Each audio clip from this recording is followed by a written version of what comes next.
Today we're looking at healthy aging. Now, there are a few different factors that can affect how you age, and the first is nutrition. Your cells can be damaged if they don't receive the nutrients they need to function. Every cell in our body requires a supply of oxygen, vitamins, and minerals, and those cells also require waste products like carbon dioxide to be eliminated from it. So it's not sufficient to just eat a well-balanced diet.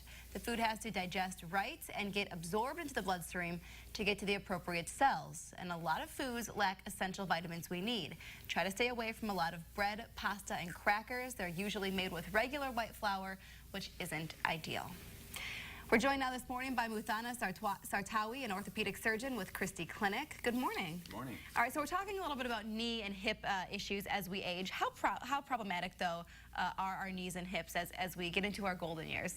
I mean, arthritis is associated with aging, and we're seeing it more common now, especially in the younger population and obesity. So it's definitely prevalent, especially in the United States. I'd say the numbers are almost 40% of patients who are above 55 years of age suffer from arthritis, whether it's hip arthritis or knee arthritis. And these are problems that, I mean, not only could be painful, but this can really impact trying to live a healthy life and a well life as you get older, because you won't be able to move. Correct. I mean, it's debilitating. Patients are not able to perform their activities of daily living. They're in pain with every step. And fortunately, we have a solution to this, which is a hip or knee joint replacement. And there's a new approach to doing these. Tell us a little bit about that. Correct. The traditional approaches require the surgeon to cut the muscles and tendons to perform a hip or knee replacement. Patients tend to have more pain, and the recovery is much longer. With these newer techniques that we're introducing, patients have less pain and recover much quicker. Okay. Who should be thinking about these types of treatments? Who's recommended for these? Patients with advanced hip or knee osteoarthritis that have failed a course of non-operative management are good candidates for a hip or knee replacement. Okay, we've got some videos that kind of show some of this new techniques. So we're going to go ahead and bring those up. And we're just going to have you kind of walk through some of these different techniques. So you're mentioning that the recovery time is better, which is, I think, what most patients would be really focused on here. Correct, because with these techniques, we spare the muscles and tendons as opposed to the traditional techniques. So, I mean, this is a patient day one. She's up and walking. This is a patient in the operating room table, already able to fully have full range of motion. With a traditional approach, it takes almost 6 weeks to 3 months, minimal pain, and he's not even up yet. So this is all because of the muscle sparing technique that we use. This is another patient the morning after surgery. I mean, wow.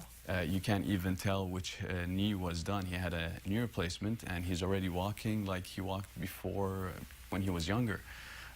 So I think with sparing the muscles and tendons has a huge impact on the outcomes, and patients are back to their active lifestyles much, much quicker. And this is the same patient, again, as we can see. He is achieving almost full range of motion, which with the traditional approach, as I mentioned, takes up to 6 weeks. And this is day one, and he's already there. So why is it with so how do you do this? I mean, how do you spare, you know, those muscles? And I guess the next question would be why haven't they done this since the beginning? Well, I mean, obviously with a lot of training and studying, and these techniques have been recently invented.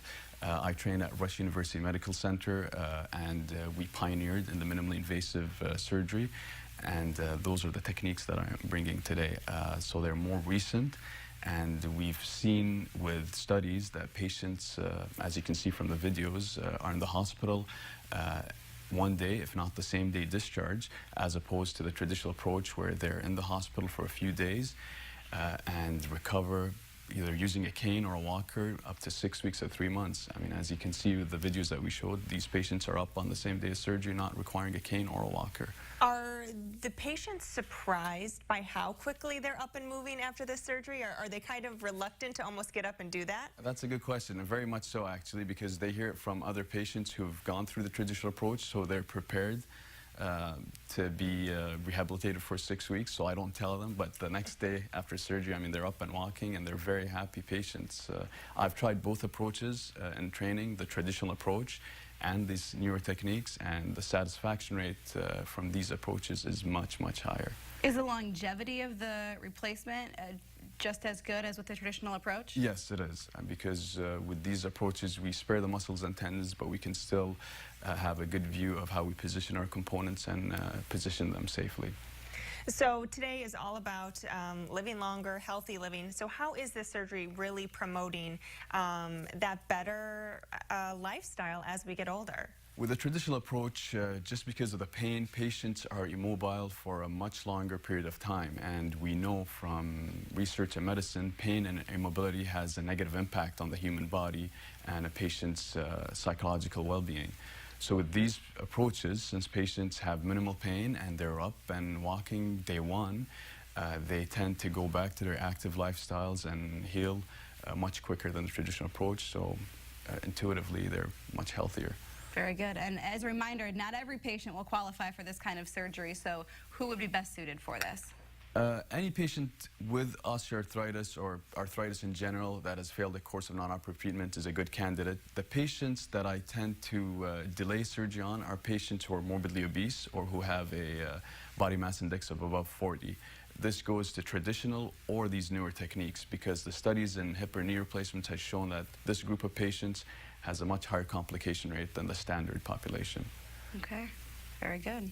It's an amazing video. I just want to keep watching it. That's awesome. Thanks so much for joining us and telling us about those new techniques. We appreciate it. Thank you for having me.